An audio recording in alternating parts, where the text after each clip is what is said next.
بسم اللہ الرحمن الرحیم۔ السلام علیکم۔ پروگرام علم و حکمت میں خوش آمدید۔ میں ہوں محمد حسن الیاس۔ ناظرین کرام، قرآن مجید اللہ کی وہ کتاب ہے کہ جس میں مسلمانوں کی رہنمائی کے لیے قیامت تک کی ہدایات ثبت کر دی گئی ہیں، لیکن اس کتاب کی زبان، اس کا اسلوب اور اس کے بیان کے اسالیب ہیں کہ جن سے عدم واقفیت کی بنیاد پر ایک مسلمان اس کے ساتھ ایک زندہ تعلق پیدا نہیں کر سکتا۔ قرآن مجید پہ غور و فکر کرتے ہوئے وہ کون سے پہلو ہیں جو ایک طالب علم کے پیش نظر رہنے چاہیے، جن کو سامنے رکھ کے وہ قرآن مجید کے ڈکشن، یونرا اور اس کے منفرد اسلوب کلام کو اپریشیٹ کر سکے۔ قرآن کا یہ ڈکشن اور یونرا کیا ہے، اس پر آج گفتگو کرنے کے لیے ہمارے ساتھ حزب سابق تشریف فرما ہے جناب جاوید احمد غامدی صاحب۔ السلام علیکم غامدی صاحب۔ وعلیکم السلام۔ غامدی صاحب بہت شکریہ آپ کے وقت کا۔ غامدی صاحب، آپ نے اپنی کتاب میزان میں قرآن مجید پر غور و فکر اور تدبر کے جو اصول بیان کیے ہیں، ان میں پہلا قاعدہ، بنیادی جو نقطہ ہے جہاں سے آپ نے بحث کا آغاز کیا ہے، وہ قرآن مجید کی زبان کے حوالے سے ہے۔ آپ نے لکھا ہے کہ اس کی زبان عربی معلّہ ہے۔ میرا سوال آپ سے یہ ہے کہ یہ زبان، ہم عام طور پہ گفتگو کرتے ہیں، زبان دنیا بھر میں جانی پہچانی مانی جاتی ہے، اور ہم یہ کہتے ہیں کہ فلاں کتاب انگریزی میں ہے، فلاں کتاب عربی میں ہے، تو یہ زبان کا کوئی خاص عہد ہے جس کے اندر یہ زبان پروان چڑھی ہے؟ عربی معلّہ کیا چیز ہوتی ہے؟ دنیا کی ہر زبان مختلف ادوار سے گزرتی ہے، اور اس دور کو پیش نظر رکھ کر ہی کسی کلام کو سمجھا جاتا ہے جس میں وہ نازل ہوا ہو، جس میں وہ پیش کیا گیا ہو، جس میں وہ تصنیف کے مراحل سے گزرا ہو۔ اس سے الگ کر کے اگر آپ اس کو سمجھیں گے تو آپ یا ماضی کو حاضر میں داخل کریں گے یا حاضر کو ماضی میں داخل کرنے کے جرم کا ارتکاب کریں گے۔ شیکسپیئر کی زبان، ملٹن کی زبان، اس سے پہلے چوسر کی زبان، ہمارے ہاں ولی دکنی کی زبان، میر کی زبان، سودا کی زبان، غالب کی زبان، آج کی اردو، زمین آسمان کا فرق واقع ہو چکا ہوا ہے۔ آپ قدیم فارسی کو دیکھیے، ہمارے ہاں بہت سی تصنیفات اسی فارسی میں ہیں، لیکن اس وقت ایران میں جو فارسی بولی جاتی ہے اس کو دیکھ لیجیے۔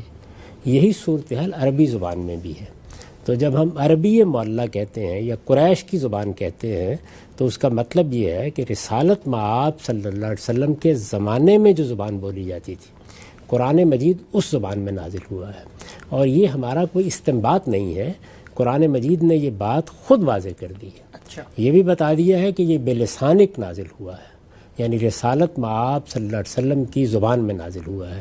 جو زبان آپ بولتے تھے، آپ کے قبیلے کے لوگ بولتے تھے، مکے کی قریش بولتے تھے، مشرکین عرب جن کو کہہ لیجئے وہ بولتے تھے، اس زبان میں نازل ہوا ہے۔ آپ کہہ سکتے ہیں یہ قریش کی ٹکسالی زبان ہے۔ ہمارے ہاں اردو زبان میں بھی، اگر آپ کے علم میں ہوگا، کہ بہت سے ایسے معاملات ہیں کہ جن میں یہ دیکھنا پڑتا ہے کہ یہ لکھنؤ کے کس دور کی زبان ہے، یہ دلی کے کس دور کی زبان ہے، یہ قلعہ معلّہ کی زبان ہے، یہ چاندنی چوک کی زبان ہے، یہ کرخنداروں کی زبان ہے۔ تو آپ کو زبان کو پہلے متعین کرنا ہوتا ہے کسی بھی ادب پارے کو جب آپ موضوع بحث بناتے ہیں۔ جب آپ اس کو سمجھنا چاہیں گے تو آپ کے اندر اس زبان کا ذوق ہونا چاہیے، اس زبان پر آپ کا استحضار ہونا چاہیے، اس زبان کو آپ کو اس طرح جاننا چاہیے جس طرح کے اس زبان کے بولنے والے اس کو جانتے ہیں۔ جس حد تک ممکن ہو آپ اس سطح تک پہنچنے کی کوشش کرتے ہیں۔ تو جب قرآن کے بارے میں یہ بات کہی جاتی ہے تو اس کا مطلب یہ ہے کہ رسالت مآب صلی اللہ علیہ وسلم سے پہلے جو جاہلیت کا دور ہے اس میں جو زبان بولی جا رہی تھی، رسول اللہ صلی اللہ علیہ وسلم بھی ظاہر ہے کہ وہی زبان بولتے تھے۔ آپ کے بعد بھی کچھ عرصے تک یہی صورتحال رہی، لیکن پھر آہستہ آہستہ زبان میں تغیرات آنا شروع ہو گئے۔ یہ تغیرات کس نوعیت کے ہیں جو آئے ہیں؟ ایسا نہیں ہے کہ عربی زبان کی جگہ کوئی نئی زبان آ گئی ہے، لیکن اسالیب کیا ہیں، لفظوں کے استعمال کا محل کیا ہے، جملے کی تالیف کو کس طریقے سے قائم کرنا ہے، ربط کلام کے انداز کیا ہے، ان میں بہت کچھ تبدیلیاں آ گئی ہیں، اور تبدیلیاں آتی ہیں ہمیشہ۔ یہ معلوم ہے کہ ہمارے ہاں خود اس زبان میں جب استشہاد کی ضرورت ہوتی ہے، یعنی ہمارے علماء جب زبان پر بات کر رہے ہوتے ہیں، یا کوئی نحو کی کتاب لکھ رہے ہیں، یا صرف کی کتاب لکھ رہے ہیں، یا لغت ترتیب دے رہے ہیں، تو اس میں بھی اس فرق کو ملحوظ رکھتے ہیں۔ یعنی یہ جاہلیت کی زبان ہے تو پھر جاہلیت کے شعراء، جاہلیت کے ادباء، جاہلیت کے خطباء کی مثالیں پیش کی جائیں گی، اور اگر یہ مخضرمین کے دور کی زبان ہے تو ان کی مثالیں پیش کی جائیں گی۔ اگر یہ بعد کا دور ہے تو اب مثلا اگر آپ متربی کو پیش کر دیں گے یا ابو نواس کو پیش کر دیں گے یا اختل کو پیش کر دیں گے تو اس میں خود بخود یہ معلوم ہو جائے گا کہ اب زبان شہریت کے قریب آ رہی ہے یا حضارت کے قریب آ رہی ہے. یہ وہ اب بدوی زبان نہیں ہے جس میں قرآن مجید نازل ہوا ہے. تو قرآن مجید کی زبان اصل میں قریش کی زبان ہے. اس زبان کو سمجھنا، اس کے اسالیب کو جاننا، اس میں بات کرنے کے انداز کے ہیں انہیں پہچاننا، یہ قرآن مجید کے فہم کی ایک ضرورت ہے. ظاہر ہے کہ یہ کسی عام آدمی کی ضرورت نہیں ہے. اس میں نے جو توجہ دلائی ہے وہ اہل علم کو توجہ دلائی ہے. وہ اس بات سے بہت حد تک واقف بھی ہوتے ہیں، لیکن ظاہر ہے کہ نئے نئے لوگ پیدا ہوتے رہتے ہیں، وہ مدرسوں میں پڑھتے ہیں، وہ قرآن مجید کو سمجھنا چاہتے ہیں، تو ان کو اس جانب متوجہ کیا گیا ہے کہ وہ اگر آج کی زبان لکھتے بولتے ہیں یا وہ مصر و شام کی زبان سے واقف ہیں یا وہ دور متوسط کی عربی زبان سے واقف ہیں تو اس سے اوپر اٹھ کر ان کو وہاں جانا چاہیے جس وقت قرآن مجید نازل ہو رہا تھا. وہ زبان جس میں قرآن مجید نازل ہو رہا تھا وہ جاہلیت کا ادب، جاہلیت کی زبان، جاہلیت کی خطابت سمجھی جاتی ہے. اور اس کے جو نمونے ہمارے پاس موجود ہیں، مثال کے طور پر حماسہ ہے، مثال کے طور پر سبع معلقات ہے، مثال کے طور پر اسمیات ہے، مثال کے طور پر مفضلیات ہے، یا اس طرح کے بہت سے دواوین اب چھپ گئے ہیں کہ جن میں آپ کو اس دور کا کلام ملتا ہے. اسی طریقے سے اس دور کے کچھ نثری نمونے بھی ہمارے پاس موجود ہیں. اسی طریقے سے ان کے خطبہ کے بھی کچھ نمونے موجود ہیں. اور سب سے بڑھ کر خود اللہ کی کتاب قرآن مجید موجود ہے، اور قرآن مجید کے بعد رسالت مآب صلی اللہ علیہ وسلم اور صحابہ کی زبان. تو یہ زبان ہے جس کی جانب توجہ دلائی گئی ہے کہ اس کا اچھا ذوق ان طالب علموں میں ہونا چاہیے جو قرآن مجید کی شرح و تفسیر کا کام کرنا چاہتے ہیں یا اس کو سمجھنا چاہتے ہیں. شرح و تفسیر تو خیر بہت بلند کام ہے. اگر کوئی طالب علم کسی اچھی شرح کو سمجھنا چاہتا ہے، کسی صاحب علم نے کس طرح استدلال کیا ہے اس کو جاننا چاہتا ہے، تو اسے بھی یہ تنبیہ کی گئی ہے کہ وہ اس زبان کا ذوق اپنے اندر اتنا ضرور پیدا کرے کہ اہل علم کے مباحث کو سمجھ سکے. جب تالیف پر یا جملے پر یا لفظ پر یا مفردات پر کوئی بات کی جا رہی ہو تو وہ یہ جان سکے کہ یہ کس زبان کے حوالے سے بات کی جا رہی ہے. اگر اس کا ذوق نہیں ہے اور اس نے بعد کی زبان کا کچھ درک حاصل کر لیا ہے تو اس کا اندیشہ ہے کہ ان مباحث کو نہیں سمجھ سکے گا. ٹھیک ہے ہم صاحب، بڑی تفصیل سے آپ نے بتایا کہ قرآن مجید کی جو زبان ہے اس کی نوعیت کیا ہے. ایک پہلو اور ذہن میں آتا ہے کہ جب ہم یہ جاننے کے لیے کہ جس عہد میں وہ زبان سامنے آئی، ہم الفاظ کا انتخاب، جملوں کی ساخت، کلام آگے کیسے بڑھتا ہے، اس کے زاویوں کو سمجھیں. ایک اور پہلو بھی تو ہوتا ہے جب ہم اس عہد میں جا کے یا جاہلی ادب کا مطالعہ کریں گے تو ہمیں اس معاشرے کا تمدن، اس کے رسوم و آداب، اس کے عرف، ان کے جو قومی خصائص ہیں، ان کے ہاں وہ کون سے ایسے ادب کے پہلو ہیں، ان کی ثقافت کے اندر مثالیں کیسے دی جاتی ہیں. تو آپ کو لگتا ہے کہ یہ جو دوسرا پہلو ہے جو زبان آگے منتقل کر رہی ہوتی ہے، اس کو بھی جاننا ضروری ہے اور اس پر بھی قرآن مجید کا جو فہم ہے وہ منحصر ہے؟ جس وقت ہم کسی زبان کی بات کرتے ہیں تو یہ ساری چیزیں اس میں شامل ہوتی ہیں. یعنی زبان سوسائٹی سے الگ کوئی چیز نہیں ہوتی. سوسائٹی کی تاریخ کیا ہے، اس کا کلچر کیا ہے، اس میں کن کن لوگوں نے لکھا یا بولا ہے، اس میں کیا اسالیب اختیار کر لیے گئے ہیں، تلمیحات کیا ہیں، خاص خاص واقعات کی طرف کیسے اشارے کیے جاتے ہیں، محاورے کیسے وجود میں آتے ہیں، ضرب الامثال کیا ہوتی ہیں. یہ تمام چیزیں اصل میں پوری سوسائٹی کی تاریخ، اس کی ثقافت، اس کی تہذیب کو اپنے دامن میں لیے ہوتی ہیں. اور جب آپ ان چیزوں کو سمجھنا چاہتے ہیں تو اس کا سب سے بڑا ماخذ بھی کسی زبان کا ادب ہی ہوتا ہے. یعنی اگر آپ ثقافت کو سمجھنا چاہتے ہیں، تہذیبی روایات کو سمجھنا چاہتے ہیں، بڑے بڑے تاریخی واقعات کو جاننا چاہتے ہیں، کسی دور کا تمدن کس نوعیت کا تھا اس سے واقف ہونا چاہتے ہیں، تو اس کے سب سے اچھے نمونے آپ کو فکشن میں ملیں گے، آپ کو شاعری میں ملیں گے، آپ کو ادبی داستانوں میں ملیں گے. ان کو جب آپ پڑھتے ہیں تو وہاں وہ تصویر سامنے آ جاتی ہے. تو عربی زبان میں بھی یہ ساری چیزیں جاننا ضروری ہو جاتا ہے، کیونکہ قرآن مجید جس وقت بات کر رہا ہے تو اس کے سامنے عرب ہیں، اور وہ عرب ہیں کہ جو وہی زبان بولتے ہیں. وہ اپنی تہذیبی روایت بھی رکھتے ہیں، ان کے اپنے محاورے بھی ہیں، ان کے بات کرنے کا اپنا انداز بھی ہے، ان کے خاص اسالیب بھی ہیں. ان کا لحاظ کر کے ہی وہ بات کرے گا تو ایک فصیح بلیغ کلام وجود پہ آئے گا، جس کلام کی یہ خصوصیت ہوگی کہ از دل خیزت بر دل ریزت. تو یہ کلام اللہ کا کلام ہے، اس میں کوئی شک نہیں ہے، لیکن اس کی زبان کا سانچہ جو اختیار کیا گیا ہے وہ خود اس نے بتا دیا ہے کہ وہ قریش کی زبان ہے، وہ بے لسانک ہے، وہ رسالت مآب صلی اللہ علیہ وسلم کی زبان ہے، وہ بلسان عربی مبین ہے، یعنی وہ واضح زبان جس کو وہاں کے لوگ بولتے تھے۔ جب رسالت مآب صلی اللہ علیہ وسلم کی بعثت ہوئی تو جو زبان بولی جا رہی تھی وہ زبان ہے جو اس میں اختیار کی گئی ہے، اور یہ بالکل درست فرمایا آپ نے کہ اس زبان کو جب ہم سیکھتے ہیں تو اصل میں ہم اس پوری روایت سے واقف ہوتے ہیں، ان کی تلمیحات سے واقف ہوتے ہیں، ان کی تاریخ سے واقف ہوتے ہیں، ان کی تہذیب، ثقافت اور تمدن سے واقف ہوتے ہیں۔ یہ سب چیزیں بھی ہمیں جاہلی ادب سے میسر ہوتی ہیں۔ پھر ان کو پس منظر میں رکھ کر جب ہم قرآن مجید کی طرف جاتے ہیں تو زبان کا ایک ایسا سانچہ بنتا ہے کہ جو ہمیں قرآن مجید کے فہم کے بہت قریب لے جاتا ہے۔ ٹھیک ہم صاحب، اچھا یہ بتائیے گا ہم صاحب، عام طور پہ یہ تصور کیا جاتا ہے کہ جو عرب تھے، جو ان کی معاشرت تھی، وہ بالکل ہی جیسے گوار لوگ تھے، جاہلیت کے عہد میں جی رہے تھے، لڑتے ہی رہتے تھے۔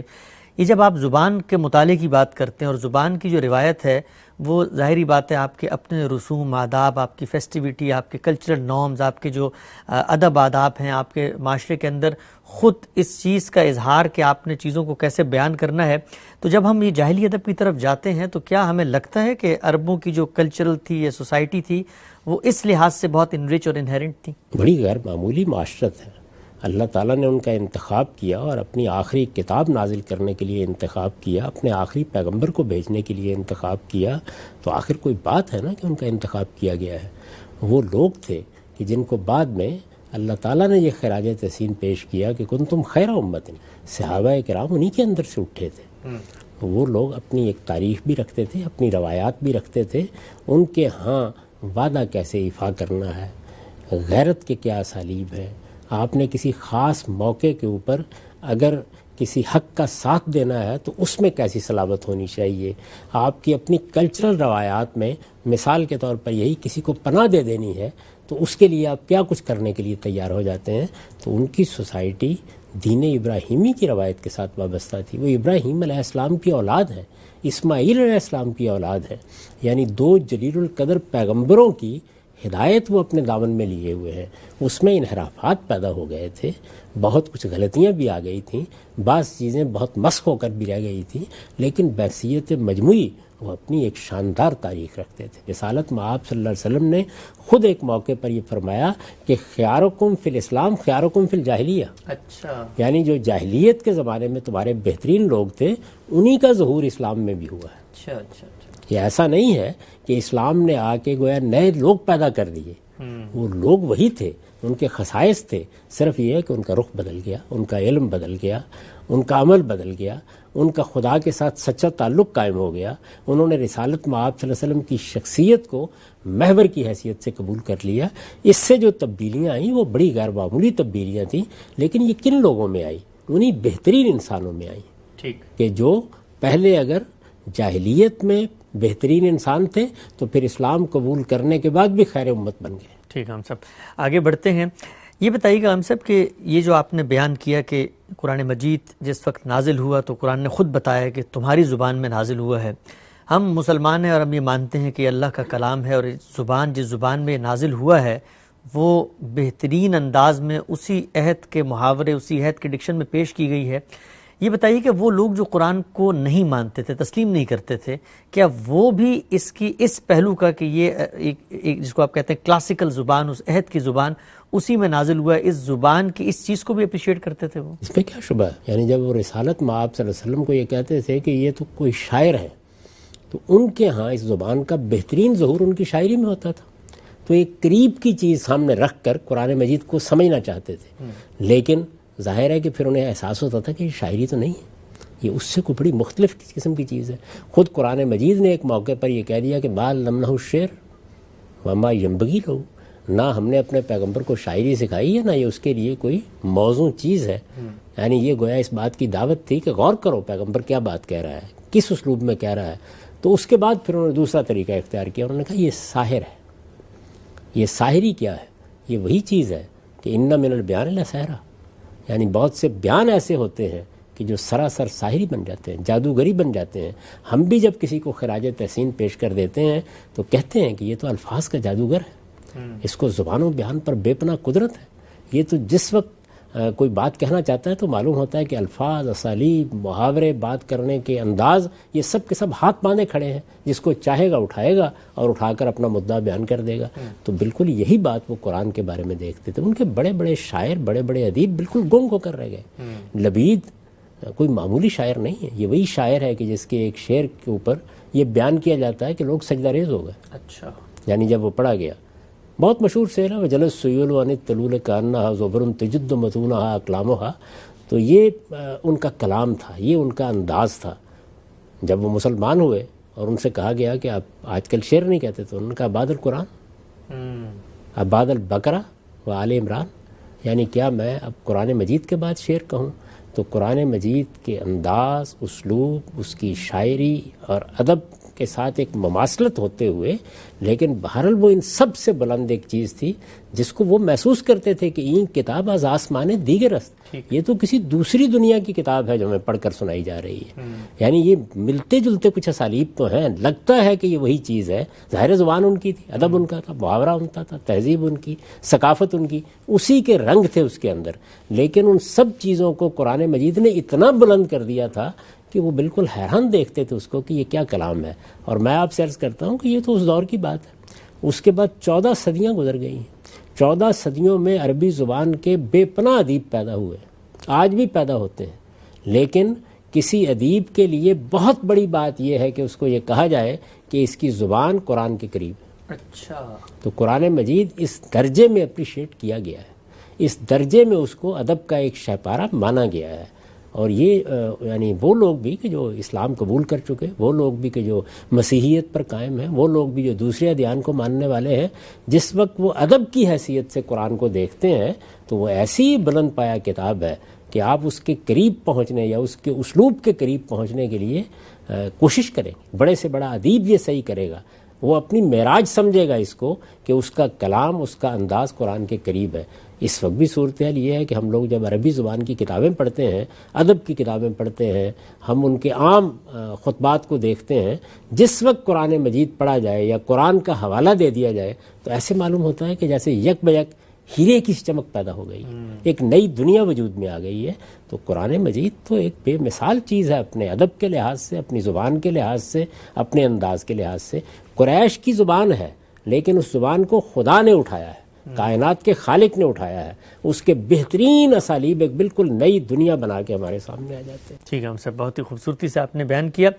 آج کل ہم صاحب ہم نے دیکھا ہے کہ مختلف کورسز ہوتے ہیں، مختلف تحریکیں ہیں جو قرآن مجید کی زبان لوگوں کو سکھانے کے لیے ہمارے معاشرے میں رائج ہیں، اور کہا جاتا ہے آپ 6 مہینے کے اندر یا 8 مہینے کے اندر قرآن کی زبان سیکھ لیں گے اور آپ ترجمہ کرنے کے قابل ہو جائیں گے۔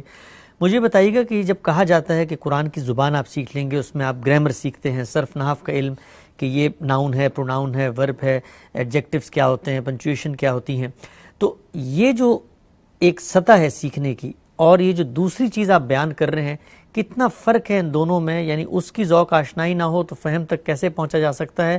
اور یہ کون سی سطح ہے جو ہمارے عام طور پہ قرآن کی زبان کے نام پہ رائج ہے؟ یہ دیکھیے، عام لوگوں کو قرآن کے قریب کرنے کے لیے کیا جاتا ہے، اس میں کوئی حرج کی بات نہیں ہے۔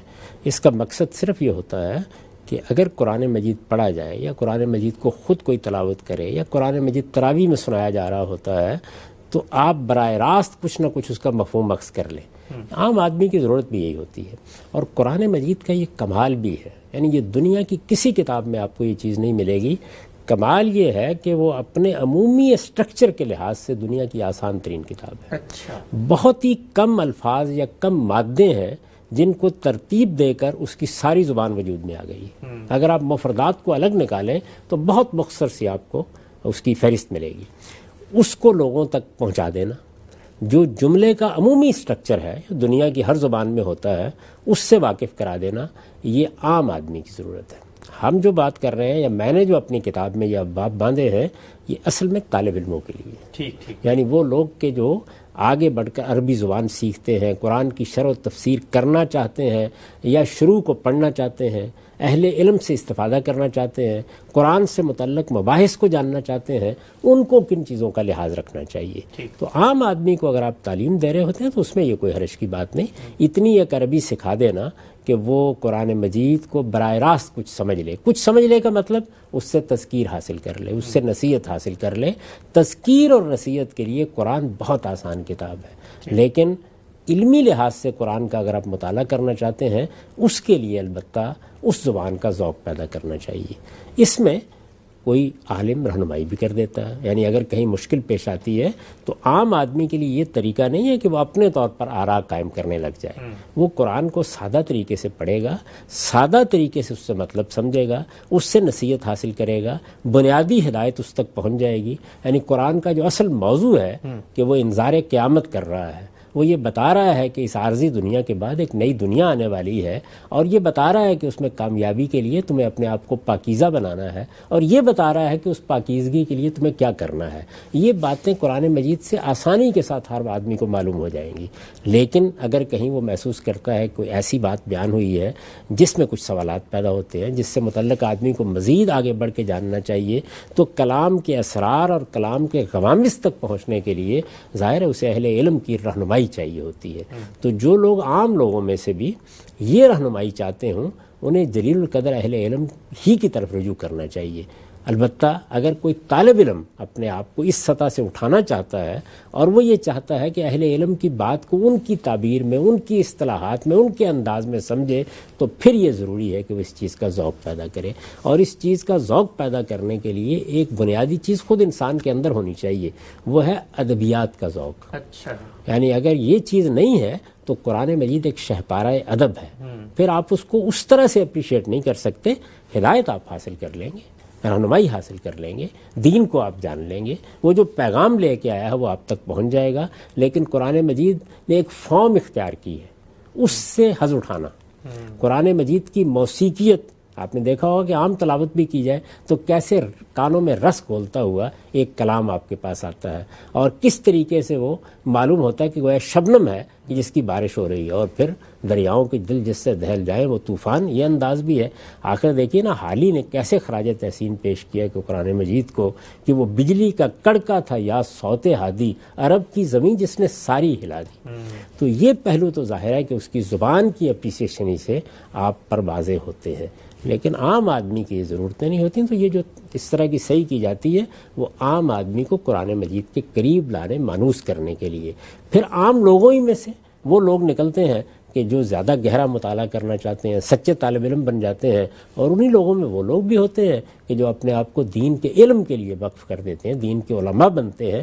ان کی ضرورتیں بالکل الگ ہیں۔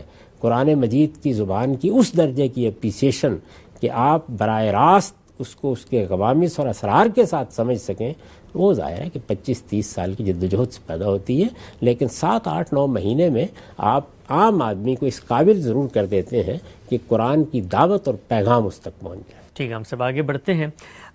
قرآن مجید پر تدبر اور غور و فکر کے جو آپ پر آپ نے اصول بیان کیے، اس میں دوسرا پہلو جس کی طرف آپ نے طالب علموں کو توجہ دلائی وہ یہ کہ یہ جو زبان ہے، یہ آپ نے بیان کر دیا کہ عربی معلّہ ہے، خاص عہد کی زبان ہے، اس کے کیا کیا امتیازات تھے اس کو آپ نے نمایاں کیا۔ آپ نے لکھا ہے کہ یہ زبان بالکل واضح زبان ہے، زبان کی ابانت کے عنوان سے اس میں کوئی ایچ پیچ نہیں ہے، جو لوگ وہاں موجود تھے ان کو سمجھنے میں بھی کوئی تردد نہیں ہوا۔ ہم یہ دیکھتے ہیں کہ قرآن مجید کے بہت سارے الفاظ کے حوالے سے یہ بحثیں بھی ہوتی ہیں اور مختلف کتابیں بھی لکھی گئی ہیں کہ یہ ایسے الفاظ ہیں کہ جو غریب الفاظ تھے یا ان کے معنی لوگوں کو معلوم نہیں تھے۔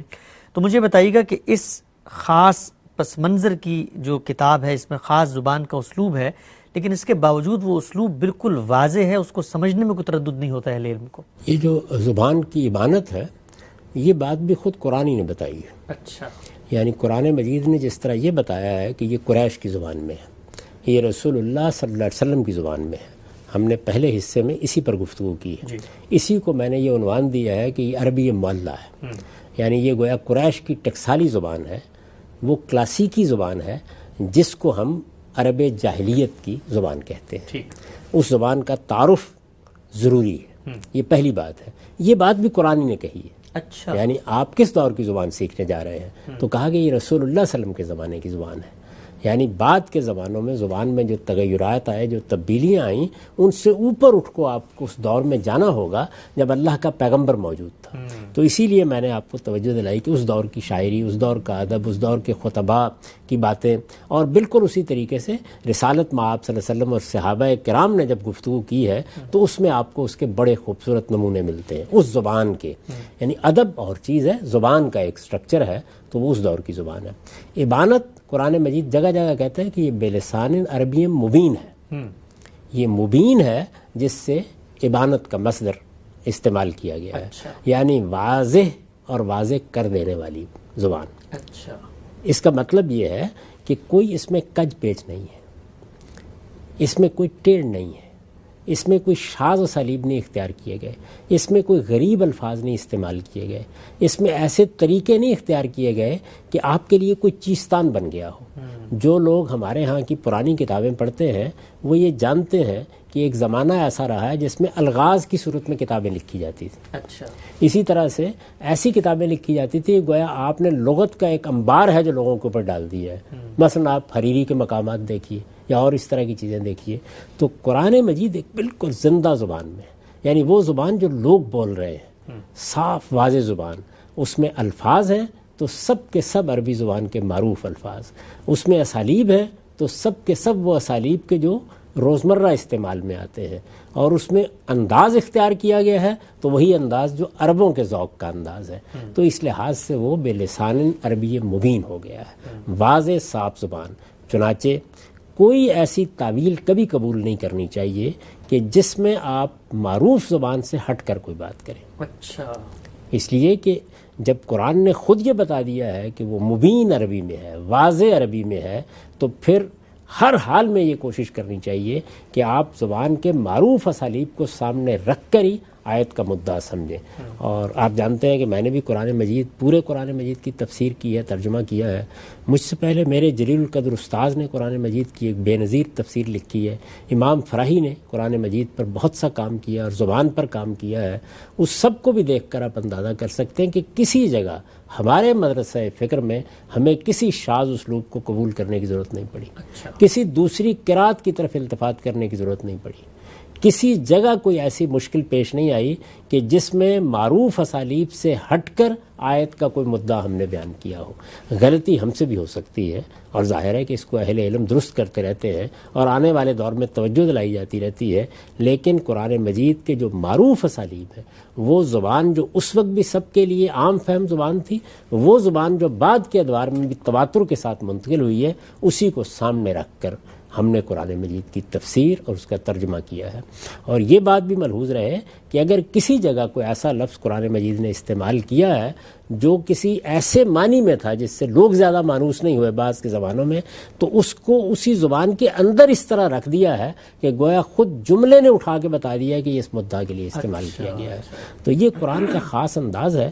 چنانچہ اللہ تعالیٰ نے قرآن مجید کی تفسیر کے اس پہلو کو خود بھی نمایاں کیا ہے کہ ہم نے اس قرآن مجید میں آیتوں کو اس طرح پھیر پھیر کر تمہارے سامنے رکھا ہے، تصریف کی ہے ان کی، کہ جس سے ہر چیز بالکل واضح ہو گئی ہے۔ 10 مقامات پر آپ دیکھتے ہیں کہ پہلے ایک بات اجمال میں بیان کی گئی، اس کے بعد اسی کی تفصیل کر دی گئی ہے۔ آپ ایک جگہ اگر مجمل طریقے سے اس کی تعین میں کوئی دقت محسوس کرتے ہیں، دوسری جگہ وہ واضح ہو جاتی ہے۔ اس کو بھی قرآن نے خود بیان کیا، کتاب احکمت آیاتہ ثم فصلت من لدن حکیم خبیر۔ پہلے اس کو بالکل محکم انداز میں آیات اتاری گئی، یہ گویا دریا بکوزہ تھا، اس کے بعد پھر ان کی تفصیلات بیان کی گئی۔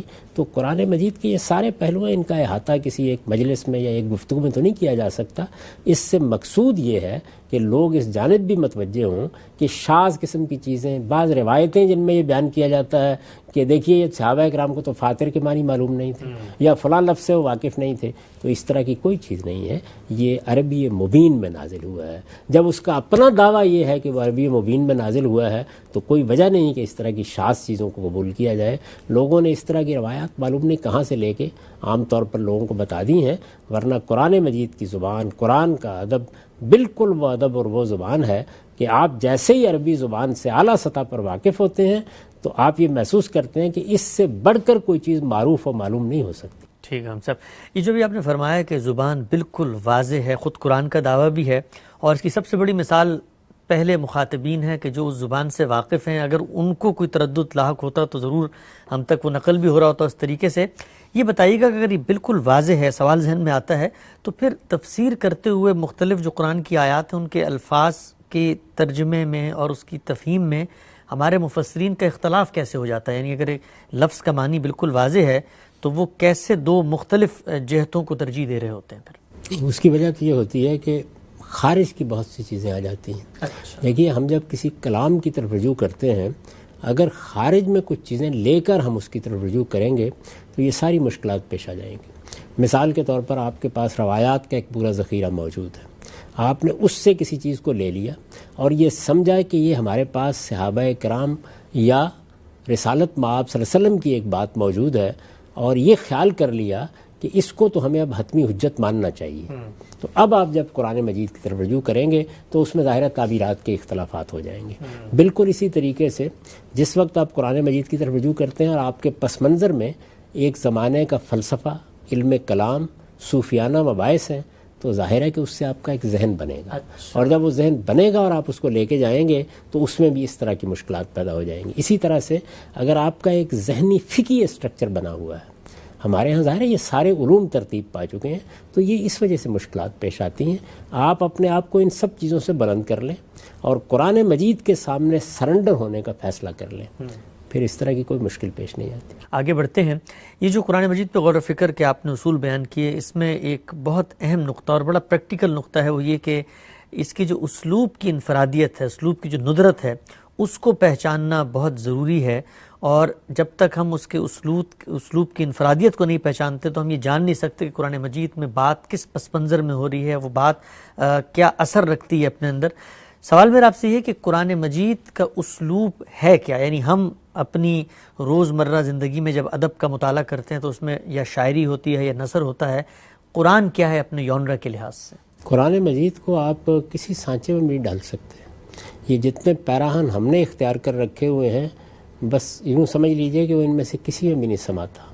آپ صرف اس کو اپریشیٹ کرنے کے لیے قریب کی کچھ مثالیں دے سکتے ہیں. تو اس وجہ سے میں نے بھی اپنی کتاب میں یہ بتانے کی کوشش کی ہے کہ اگر آپ اس لحاظ سے دیکھیں کہ نثر کی کیا خوبی ہوتی ہے، تو نثر میں یہ ہے کہ بات ایک خاص ترتیب سے سامنے آ جاتی ہے، اس میں مقدمات قائم کیے جا سکتے ہیں، اس میں آپ کو کوئی مشکل اس میں پیش نہیں آتی کہ آپ کسی قافیے کے اسیر ہو کے رہ گئے ہیں. آپ اپنی بات بیان کرنا چاہتے ہیں تو خواہ وہ کوئی علم کا موضوع ہے، خواہ فکر کا موضوع ہے، تاریخ کی کوئی چیز ہے، تو اس کو اس طریقے سے بیان کر سکتے ہیں کہ جس میں اگر الفاظ پر آپ کو قدرت ہے اور آپ بات کو بیان کرنے کا سلیقہ رکھتے ہیں تو کوئی زحمت پیش نہیں آئے گی.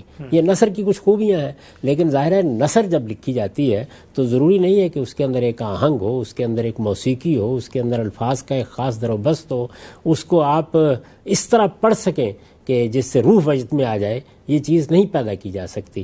نظم میں ہم یہ سب چیزیں پیدا کر لیتے ہیں لیکن کچھ دوسری مشکلات پیدا ہو جاتی ہیں. مقدمات کیسے قائم کیے جائیں گے، ربط کیسے وجود میں آئے گا. ایک بات کو ہم جب بیان کریں گے تو اس میں بہرحال کچھ چیزیں ہوں گی جن کو گرفت میں لیے بغیر آپ آگے نہیں بڑھ سکتے. تو کچھ خوبیاں اس کی ہیں، کچھ خوبیاں اس کی ہیں، کچھ خامیاں اس کی ہیں، کچھ خامیاں اس کی ہیں. قرآن مجید نے ان دونوں کی خوبیاں لے لی ہیں اور پھر اس کے بعد ظاہر ہے اللہ کا کلام ہے، اس کو اٹھایا ہے پھر، اور اٹھا کے اس درجے میں بلند کر دیا ہے کہ وہاں پھر کوئی نام اس کو دیا نہیں جا سکتا. اگر آپ کہنا چاہتے ہیں تو یہ کہیے کہ یہ قرآن کا اپنا ہی اسلوب ہے جس میں وہ بات کرتا ہے. بہت قریب اگر آپ دیکھنا چاہیں تو خطبہ کا سا انداز ہے، جیسے کہ ایک ایسا خطیب کہ جو آسمان پر کھڑا ہوا گفتگو کر رہا ہے اور دائیں اور بائیں پورے التفات کے ساتھ کبھی ایک بات کہتا ہے، کبھی دوسری بات کہتا ہے، کبھی آسمان پر مضمون کو لے جاتا ہے، کبھی زمین پہ لے آتا ہے، کبھی آپ کے دل کو خطاب کرتا ہے، کبھی دماغ کو خطاب کرتا ہے، کبھی استدلال کر رہا ہوتا ہے، کبھی آپ کے اندر ایک احتساس پیدا کر دیتا ہے، کبھی تصویر آپ کے سامنے لے آتا ہے. تو یہ ساری چیزیں جتنی ہیں وہ قرآن مجید کے مضمون کی بھی تشکیل کرتی ہیں اور اس کے اسلوب یا اس کی فارم اور صورت کو بھی متعین کرتی ہیں. ٹھیک ہے ہم سب. اچھا، اسی بحث میں آپ نے 3 پہلوؤں کی طرف توجہ دلائی. اس میں پہلا پہلو یہ ہے کہ جب بھی ہم قرآن کے اسلوب کو سمجھنا چاہتے ہیں تو ہم یہ دیکھیں گے کہ وہاں جو بات ہو رہی ہے اس کلام کا اپنا پس منظر، اس کا کانٹیکسٹ، اس کا سیاق کیا ہے کہ جس کے اندر وہ بات کی جا رہی ہے.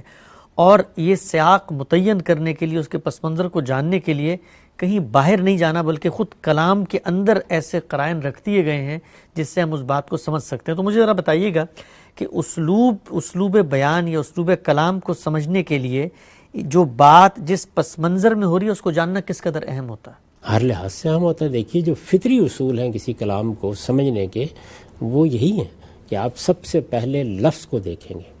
میں نے عرض کر دیا کہ قرآن مجید عربی مبین میں ہے جی.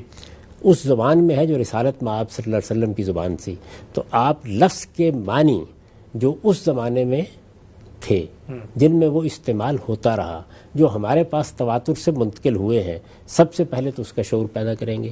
تو لفظ کن کن وسعتوں کا حامل ہے, وہ کن کن معنی میں بولا جاتا ہے یا استعمال ہوتا ہے.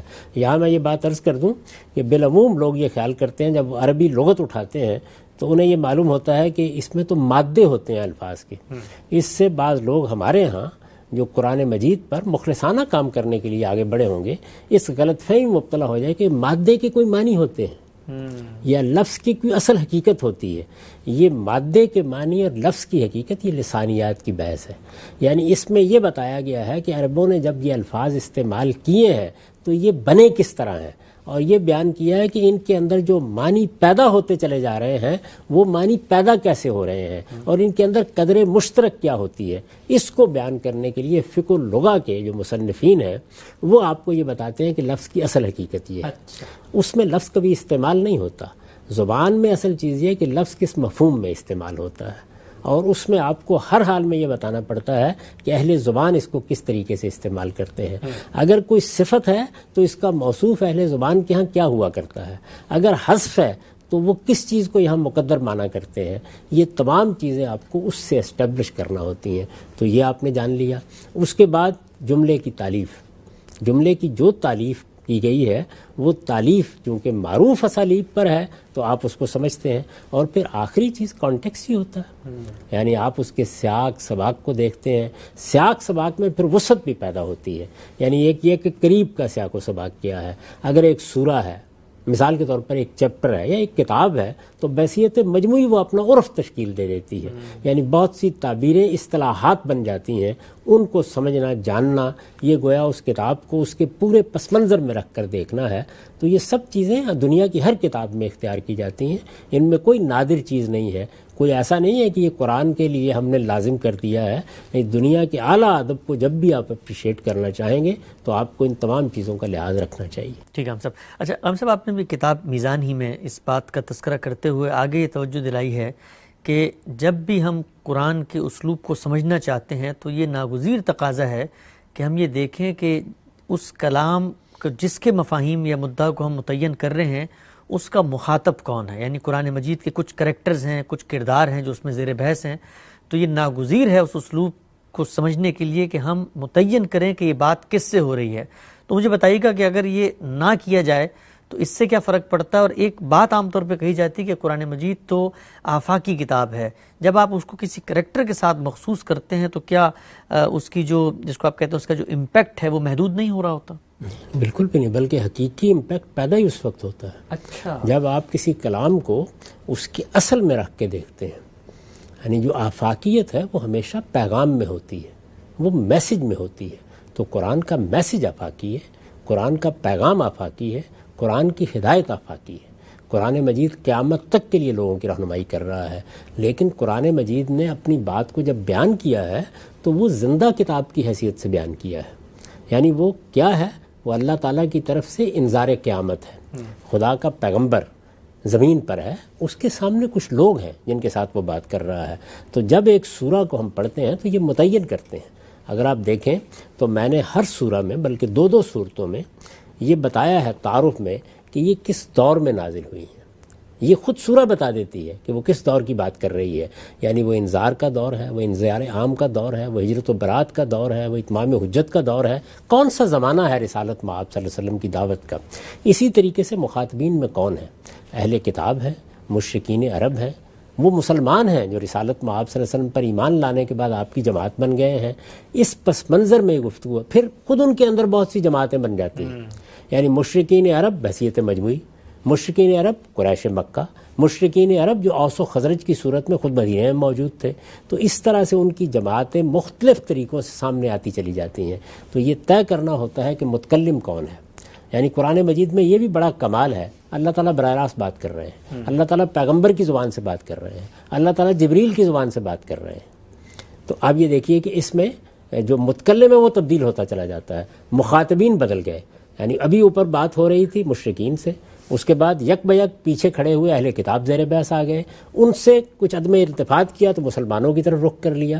تو اس طرح سے قرآن مجید میں سب سے پہلے آپ کو یہ متعین کرنا ہوتا ہے کہ اس سورہ میں کس سے خطاب کیا جا رہا ہے، کس وقت خطاب کیا جا رہا ہے. یعنی وقت کون سا ہے؟ میں نے عرض کیا کہ رسول اللہ کی دعوت کے مختلف مراحل ہیں جن سے وقت متعین ہوتا ہے، اور یہ سب چیزیں خود قرآن مجید آپ تدبر کریں، اس کے اندر اتریں، اس کی بار بار تلاوت کریں، سورہ کو شروع سے آخر تک پڑھیں، ابواب کو الگ سے پڑھیں، تو یہ بالکل واضح ہو جاتا ہے. میں نے کئی مرتبہ لوگوں کو توجہ دلائی ہے کہ وہ قرآن مجید کے اسلوب کو اپریشیٹ کرنا چاہتے ہیں تو یہ ضروری ہے کہ اس کے لیے دنیا کا اعلیٰ ادب پڑھیں. وہ دانتے کی ڈیوائن کامیڈی کو پڑھیں، وہ قدیم یونان کی بعض کلاسیکی چیزیں پڑھیں، وہ عربی ادب کا مطالعہ کریں، وہ ان کے قصائد کو دیکھیں، اور اگر یہاں تک نہ بھی جا سکیں تو خود اپنے ہاں کے ایک بڑے شاعر اقبال کی 2 نظمیں پڑھ لیں، مسجد کرتبہ اور ذوق و شوق. انہیں اندازہ ہو جائے گا کہ اعلیٰ ادب میں بات کیسے شروع کی جاتی ہے، کس طریقے سے گزرتی ہے. آپ دیکھیں نا مسجد کرتبہ میں کیا کیا انہوں نے.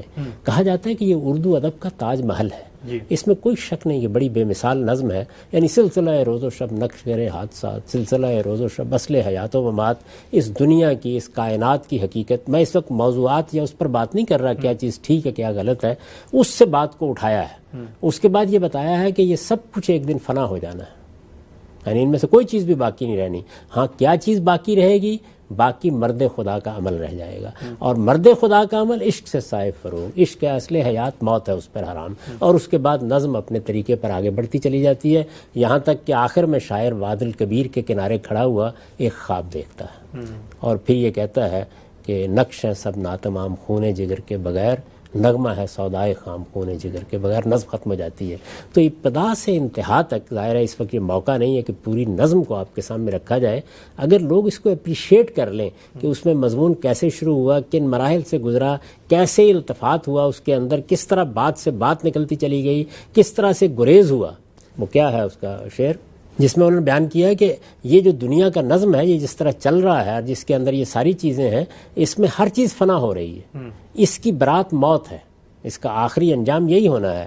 لیکن وہ نقش جو ہے مگر اس نقش میں رنگے ثبات دوام، جس کو کیا ہو کسی مرد خدا نے تمام. تو اس طریقے سے گویا کس خوبصورت گریز سے وہ نظم کو نکال کر لے گئے ہیں. تو یہ طریقے جو ہے اس سے کچھ سمجھ میں آ جائے گا کہ کیا ہوا ہے. اب ذوق و شوق کو دیکھیے، ایک نعت ہے، ابتدا کہاں سے کی گئی؟ چشمہ آفتاب سے نور کی ندیاں رواں. وہ کس طرح سے وہاں ایک منظر تخلیق کرتے ہیں اور اس کے بعد ہمیں نواح کاظمہ میں لے جاتے ہیں. کوہ اعظم کو دے گیا رنگ برنگ تیلسا، اور پھر آہستہ آہستہ ایک امت کیا ہے، اس میں کیا مراحل پیش آئے ہیں، خود وہ کس یاد سے گزر رہے ہیں، یہاں تک کہ پھر وہاں پہنچ جاتے ہیں کہ جہاں لوح بھی تو قلم بھی تو تیرا وجود الکتاب. تو اس طرح سے ظاہر ہے کہ میں نے چند چیزوں کی طرف اشارہ کیا. آپ جب اعلیٰ کلام کا اچھا ذوق پیدا کر لیتے ہیں تو پھر آہستہ آہستہ آپ کے اندر وہ چیز بھی پیدا ہوتی ہے کہ آپ قرآن کے اسٹرکچر کو سمجھ سکیں. یعنی اس کے بارے میں یہ خیال کرنا کہ یہ آپ کوئی طب کی کتاب پڑھ رہے ہیں، کوئی تاریخ کی کتاب پڑھ رہے ہیں، کوئی معیشت کی کتاب پڑھ رہے ہیں، یہ اس طرح کی کتابوں میں سے ایک کتاب نہیں ہے. یہ اصل میں جس طرح سے ایک چشمہ ابلتا ہے اس طرح کا کلام ہے. اور اس کو قریب ترین دیکھیے، میں وہی گزارش کر رہا ہوں کہ قرآن کا مقام تو بہت بلند ہے، کوئی تشبیہ دینا مقصود نہیں، بات سمجھانے کے لیے عرض کر رہا ہوں کہ قریب ترین چیزوں میں اعلیٰ ادب کو دیکھنا چاہیے، اعلیٰ درجے کی شاعری کو دیکھنا چاہیے کہ اس میں بات کیسے بیان کی جاتی ہے. آپ غالب کو دیکھیں، آپ اقبال کو دیکھیں، آپ میر کو دیکھیں، آپ فردوسی کو دیکھیں، آپ حافظ کو دیکھیں، آپ شیکسپیئر کو دیکھیں، ملٹن کو دیکھیں. جب آپ ان کو پیراڈائز لاسٹ کو دیکھیں آپ تو آپ کو معلوم ہوگا کہ دیکھیے اس نے کہاں سے بات اٹھائی ہے اور پھر کس طریقے سے آہستہ آہستہ وہ جو انسان کا پہلا معاملہ ہوا ہے اس سے آگے بڑھ کر اس پوری کشمکش کیسے تصویر ہمارے سامنے آتی چلی جاتی ہے. تو اعلیٰ ادب میں مضمون کہاں سے پیدا ہوتا ہے، کیسے اٹھایا جاتا ہے، کن مراحل سے گزرتا ہے، اس کو اگر آپ سمجھ لیں گے تو کسی حد تک آپ کا ذہن تیار ہو جائے گا کہ آپ اس نوعیت کے کسی بہت برتر کلام کو بھی سمجھ سکیں. تو قرآن مجید آخری درجے کا برتر کلام ہے، لیکن آپ کا ذہن بنے گا تو آپ اپریشیٹ کر سکیں گے، ورنہ قرآن کھولیں گے تو آپ کہیں گے کہ تاریخ کی کتاب کی طرح اس کے ابواب ہونے چاہیے. یہ تو جس طرح ہم معاشیات پہ کوئی کتاب پڑھتے ہیں تو پہلے ایک مقدمہ ہوگا، پھر اس کے بعد تعارف کرایا جائے گا، پھر یہ ہوگا اور پھر وہ ہوگا. قرآن مجید اس طرح کی چیز نہیں ہے، وہ ایک شہپارۂ ادب ہے، اور اچھے ادبی ذوق کے حاملین ہی کو اس کی شرح و تفسیر اور اس کے فہم کی طرف متوجہ ہونا چاہیے. باقی عام لوگوں کا معاملہ یہ ہے کہ وہ اہل علم کی مدد سے، ان کے ترجمہ و تفسیر کی مدد سے قرآن مجید سے ہدایت حاصل کریں. ٹھیک ہے ہم سب بہت آپ نے تفصیل سے بیان کیا قرآن مجید کے اسلوب کو سمجھنے کے لیے کیا چیز ناگزیر ہے. مختصر مجھے آخر میں آپ یہ بتائیے گا کہ آپ نے اپنی کتاب میں آخر میں اس کی طرف توجہ بھی دلائی ہے کہ ہمارے ہاں بالعموم زبان میں جو الفاظ استعمال ہوتے ہیں اس میں یہ آدمی تفریق نہیں کرتا کہ یہ خاص ہے یہ عام ہے. الفاظ اپنی ذات میں ہوتے ہیں، قرآن میں بھی آتے ہیں، ایھا الناس آ جائے گا، اس طرح اہل کتاب کہہ دیا جائے گا، اس طرح الارض کہہ دیا جائے گا. تو یہ اگرچہ بظاہر لگ رہا ہوتا ہے کہ تمام کے تمام لوگ مراد ہیں، پوری کی پوری زمین مراد ہے، پورے کے پورے اہل کتاب مراد ہیں، لیکن آپ نے توجہ دلائی کہ خاص عام کا فرق کرنا چاہیے. یہ فرق کیا زبان خود اپنے کانٹیکسٹ سے بتا دیتی ہے کہ کیسے فرق ہوگا اور نہیں ہوگا؟ جو آدمی بھی عربی زبان کا اچھا ذوق رکھتا ہے اسے معلوم ہے کہ عربی زبان میں یہ خام اور خاص کس طرح پیدا ہوتا چلا جاتا ہے. ہر زبان اپنا ایک اسٹرکچر رکھتی ہے، کیسے بیان کیا جائے گا. ہم کہتے ہیں یہ زمین، تو یہ کے لفظ سے ہم اس کے اندر ایک طرح کی تخصیص پیدا کر دیتے ہیں.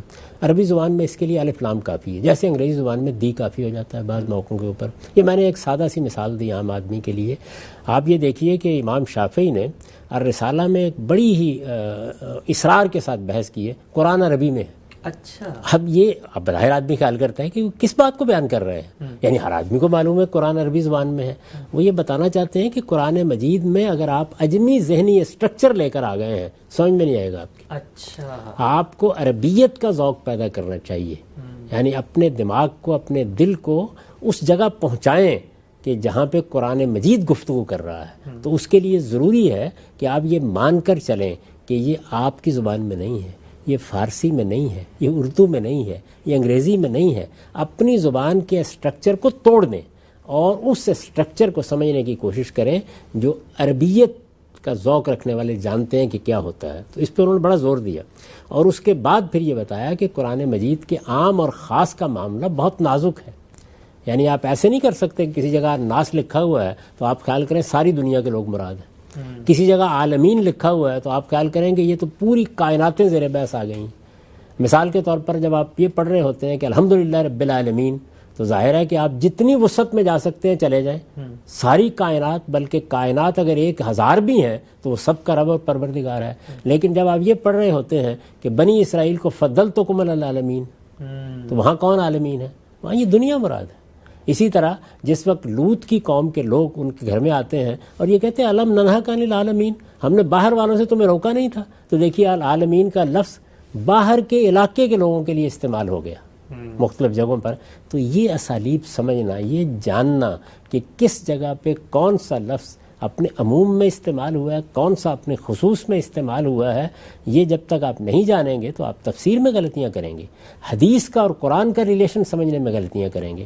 چنانچہ انہوں نے یہ ساری بحث اصل میں اس لیے کی کہ قرآن مجید کی بعض آیات کی تفسیر جو رسالت مآب صلی اللہ علیہ وسلم نے فرمائی وہ بعض لوگوں کی سمجھ میں نہیں آئی.